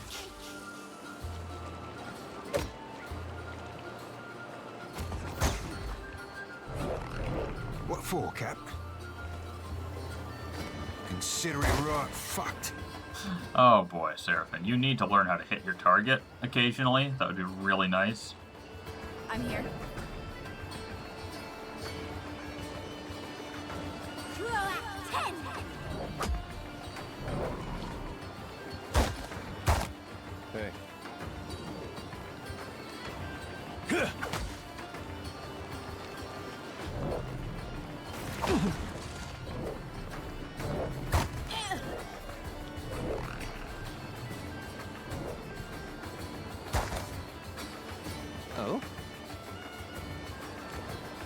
mercy!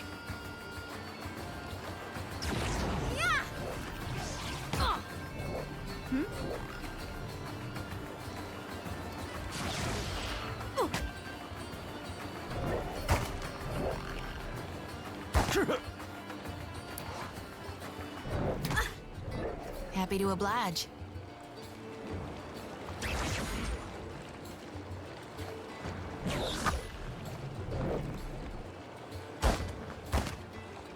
Excellent.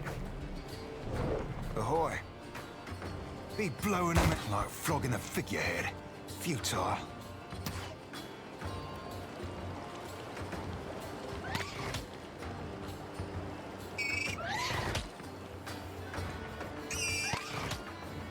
Yeah?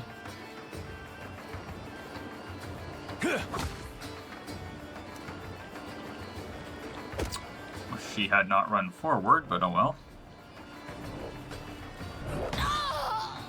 Any luck that chill cloud? Oh, good, he missed her. Any luck it'll wear off soon. Deal with this one.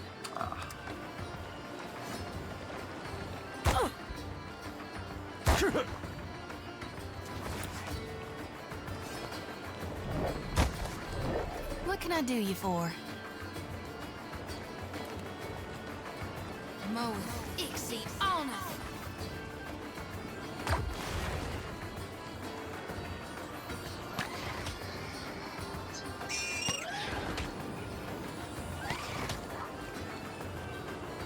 Hey. Need something stronger. Aye. It was amusing when he complains that he needs something stronger on an attack that kills the target. Theomas, me too, man. Excellent. I'm here.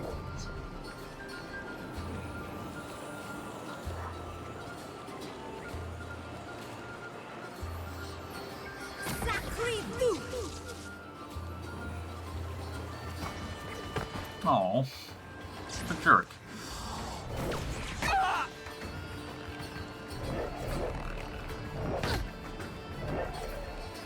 Oh? These uns are in for a walloping! It's like, Kyuk What can I is do the you for? only one of my crew members who hasn't gotten themselves injured. Captain.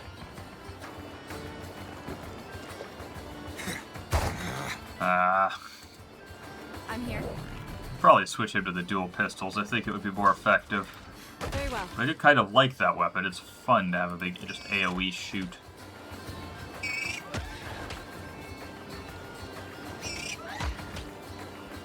Yeah?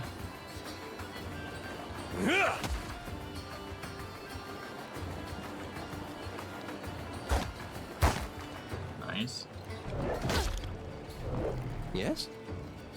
They'll fall by my hand. What can I do you for?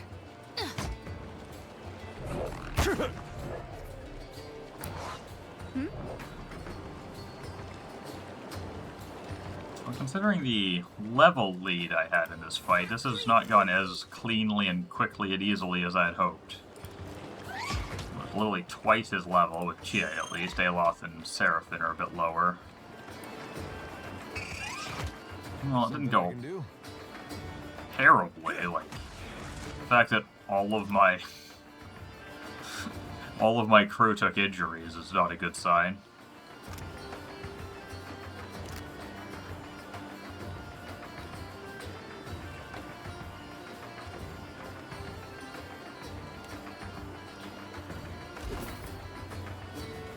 Anyway.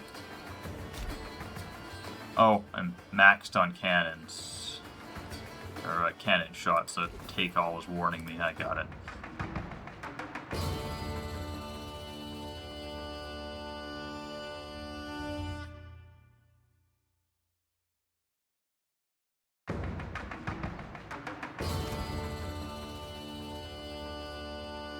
Oh, did they not actually get an injury? I thought they were going to have an injury like Irina had at the beginning of the game. Apparently not. Well, that's weird. That would have been a nice way for these two mechanics to interact with each other.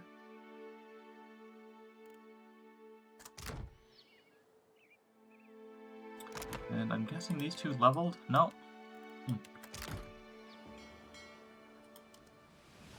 The beginning of this song is super similar to one of the songs in Final Fantasy VII.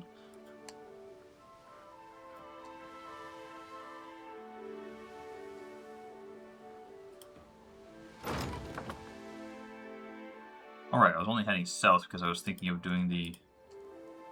was it? Yeah, it was the PoE2. But that fight took long enough that maybe I just call the session here. I don't know, let's see.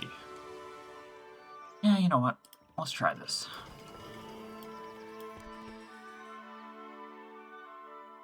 That fight was pretty easy. Maybe this one will be a touch harder, and we can either end the session with an excellent victory or a crushing defeat.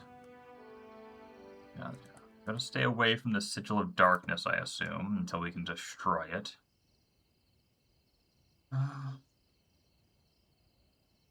I do wish I could just right-click to have it open the bestiary to a target like I could in the first game, and it makes me wonder if that's a thing that's just not, that exists but isn't mapped, or rotate, interact.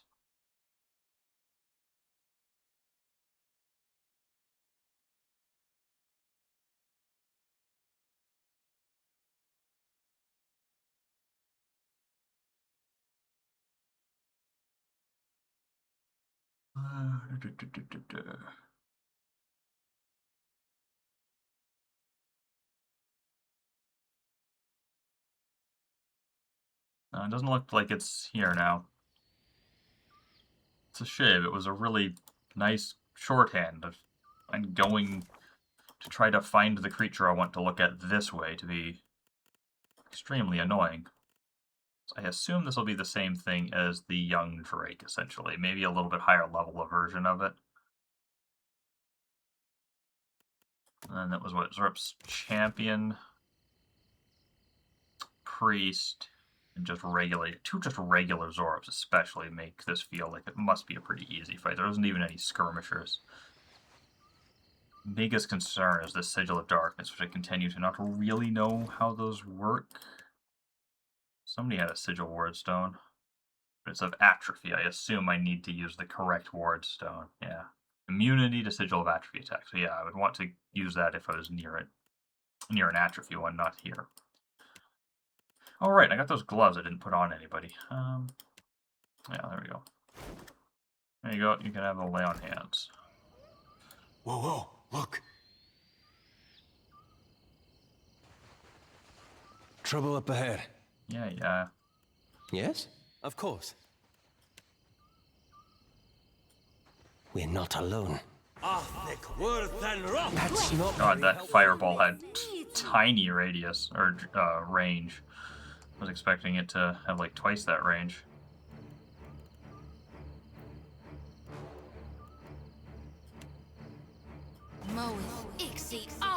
Yeah?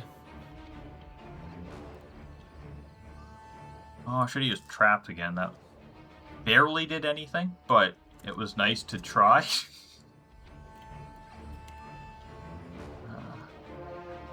It wouldn't let me attack the last sigil with my worms, but they would be the ideal thing for it since they're expendable.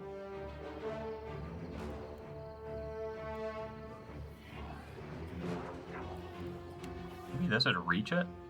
Just toss it like that. Hope for the best. Alright. And you'll just wait. Can you attack it? Oh, this one will. Yeah, it's good.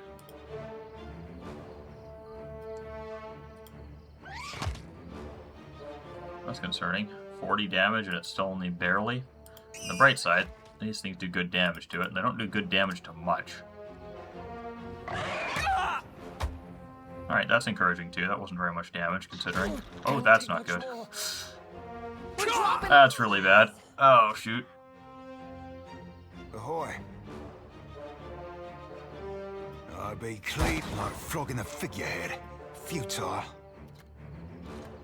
Something I can do? I don't have any way to get him up either.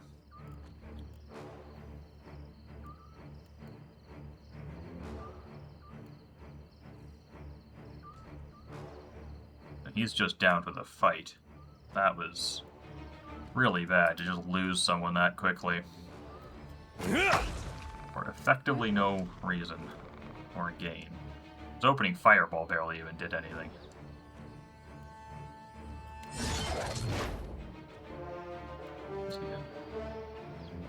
Distracts foes in the area. It does not sound very handy. Well, let's give it a shot.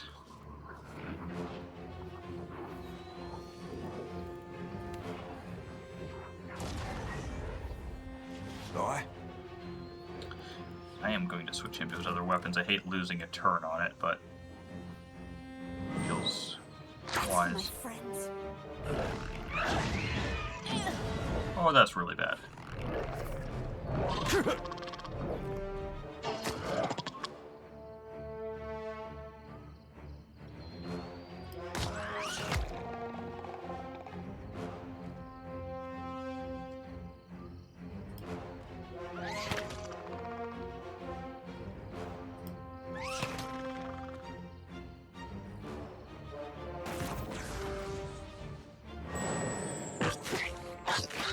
Oh, interesting. I don't get to control the brine imps.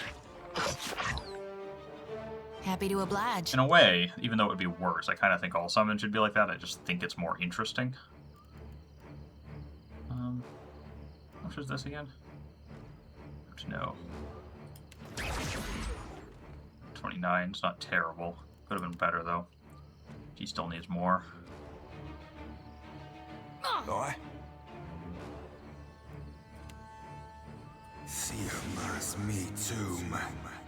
It has resistance to paralysis, though it is immobilized, so there's that. That's rough. So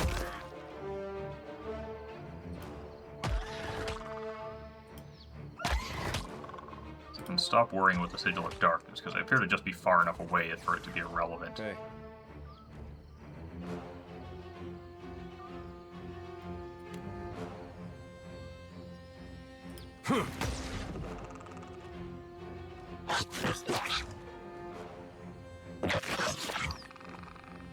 I'm here.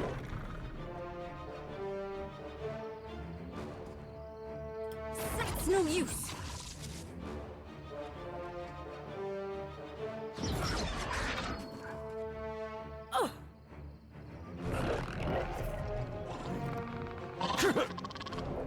Why did it choose not to act?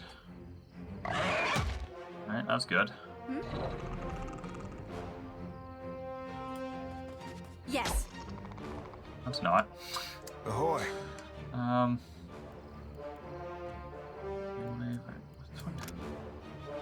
Target. Yeah, some damage versus will.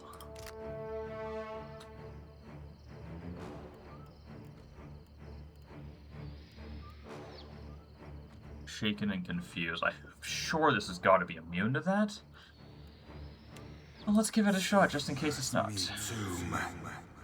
Okay, it is both shaken and confused. I thought it would be immune to at least the shaken and probably the confused. But I was delightfully wrong.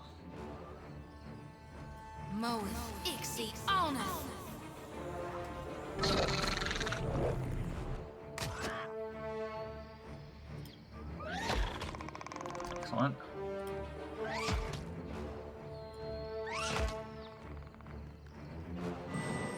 Oh, don't heal it. Rude.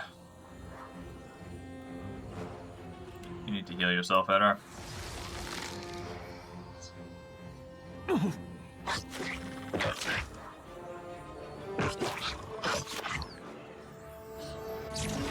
What for, Cap?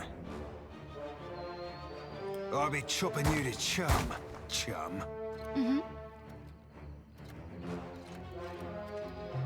Yeah, our blessing's gonna wear off. I think it's worth recasting.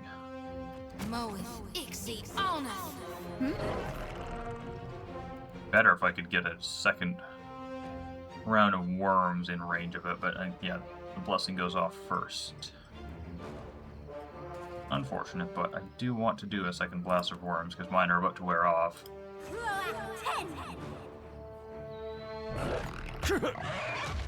Alright, as long as it doesn't kill anyone. Hmm? Gotta finish that thing off one of these days.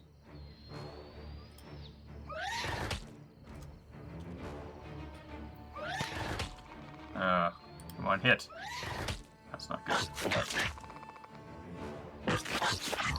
It's gonna heal on them. Great, not good.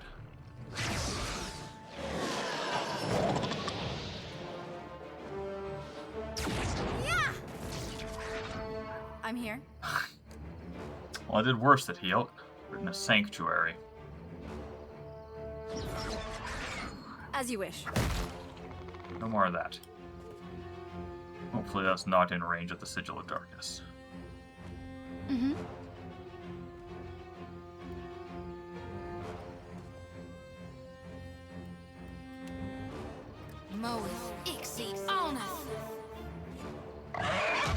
Excellent. Yeah?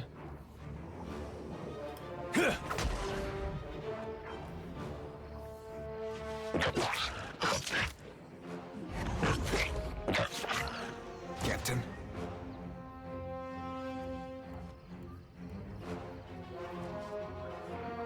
I be another attack, Cap.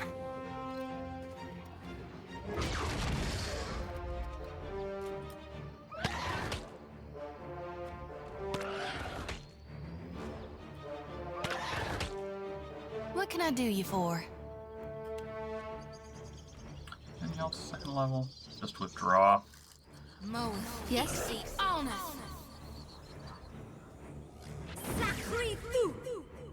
Only grazed and his turn is about to come up. I hate that ability because of that. That's my recollection of using that ability, is it always grazes, and the enemy always gets their turn immediately afterwards, so it can't do anything.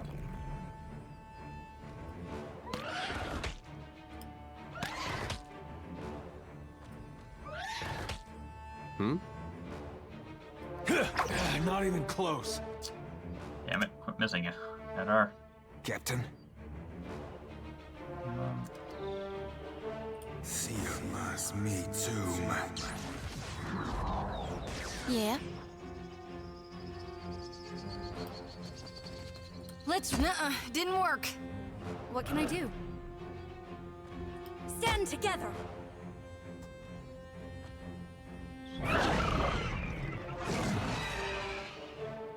It is casting Battle Roar. I don't know what that is, and I am terrified.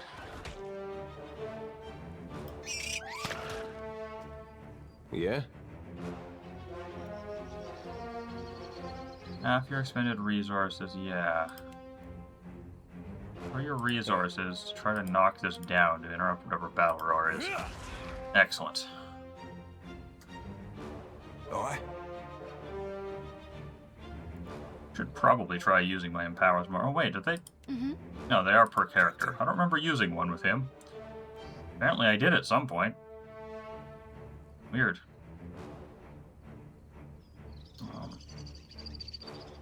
I be slight like flogging a figurehead. Futile. What can I do you for? That's a lot of damage. See, everybody's got Dire Blessing for several more rounds. That's good.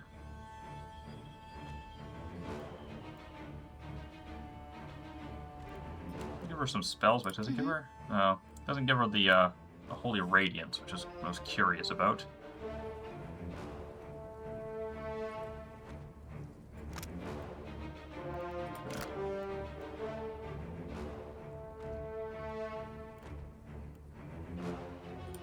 Just throw some int. I'm here. There's nothing I can do. One miss, one graze, one hit.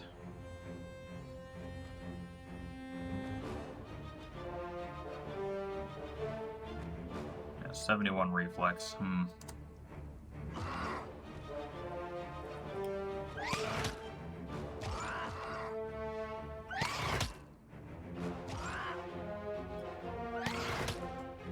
Hey.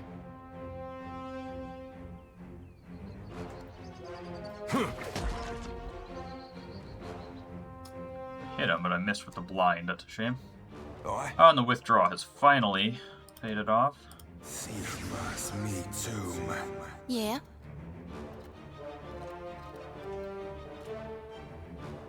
Lavaru be on seek! I hit with that, but I don't know if it did damage. Did it just...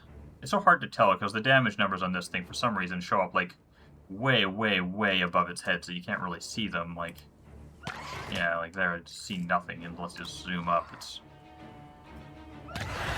bad attachment points. But we finally won.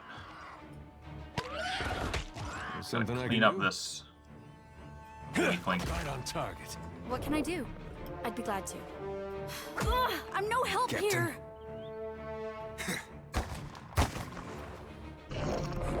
Mm-hmm. Ah!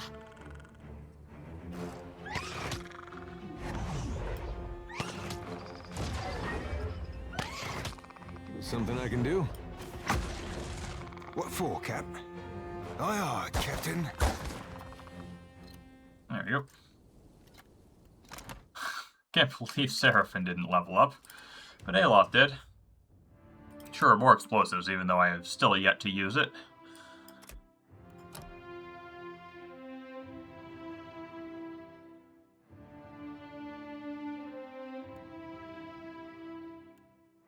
You know, what I really want with him is just a good single target damage spell, basically an upgraded version of Minoleta's minor missiles, but Minoleta's bounding missiles is not that. I think I could just grab him some willpower.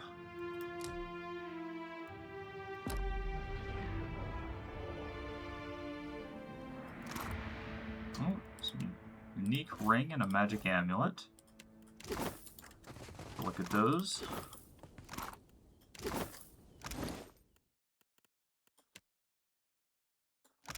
Ring of the Solitary Wanderer. +1 resolve and grants Lone Wolf. While there are no allies nearby, become exceptionally resistant to hostile effects. I don't know that I'd call -35% hostile effect duration exceptional resistance. I was expecting that to be like you gain resistance to all of the stat types.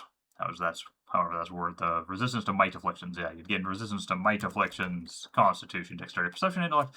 That's what that description would suggest to me, but apparently not. Just +2 resolve on a necklace. That's not bad. Give that to who's not wearing a necklace of any worth. Everyone he does. I like their necklaces. Got health. It's yours again. Alright, that Darkest Before Dawn, which heals him when he gets near death. She's just got +2 max health, which is fantastic.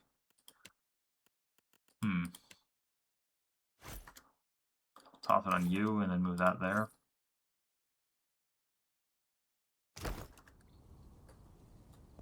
No, don't go near the darkness thing. We should just blow that up from How may I help? far away if we can. Indeed.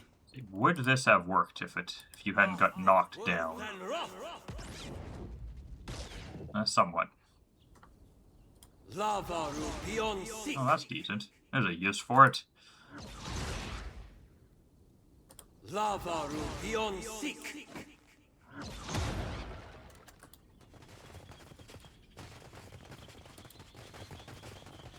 Doesn't look like there's anything else on the beach.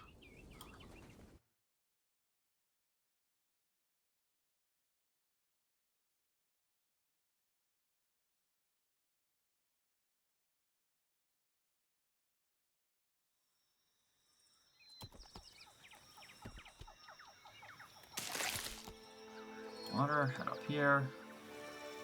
And we will ship and rest for the first time. Well, not the first time. I think we rested once at the inn, right? Yeah, because we have the skipper's stay.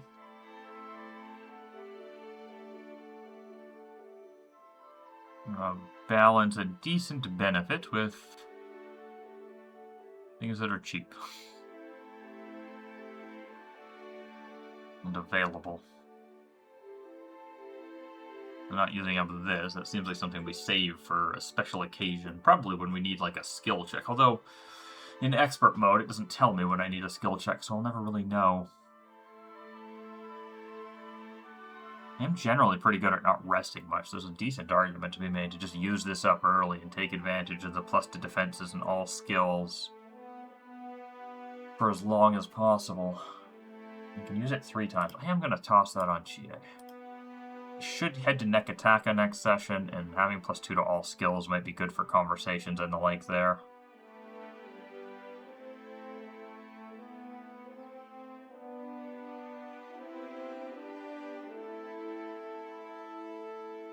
Everyone else, just some Constitution. There you go. Y'all get Constitution at the cost of the largely useless Dexterity.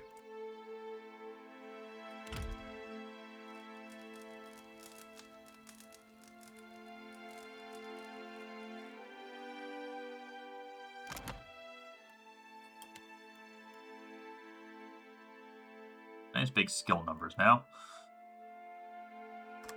Do I have any more scrolls that I found and not paid attention to? Put that there. Now we should find some bombs for use and... no, somebody's gotta have some. Yeah, here.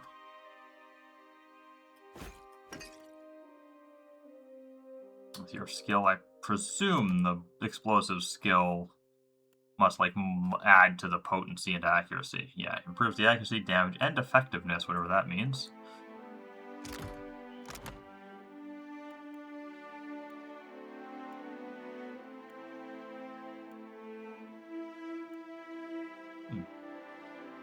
Well, anyways, I'll call this an end to the session. Thank you all for watching and/or listening to Session 4 of this Pillars of Eternity 2 turn-based Triple Crown attempt. And hopefully you will join me when I get to Session 5.